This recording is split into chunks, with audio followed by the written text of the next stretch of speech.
एक पठान के भाई के सर पर मच्छर बैठा था। पठान ने डंडे से मच्छर के साथ भाई को भी मार डाला। बाप, तुमने ये क्या किया? पठान, जंग में ये सब कुछ होता है, एक उनका मरा और एक हमारा। एक पठान ने लिखा, जुम्मे को दुकान बंद रखा जाएगा।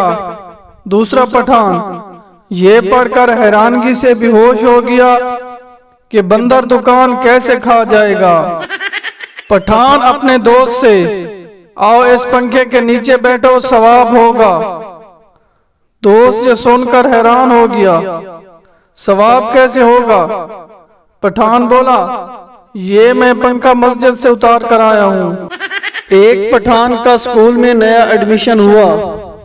टीचर, बताओ लियाकत अली खान कौन थे? पठान, हमको क्या पता, हम तो आज स्कूल में आया है।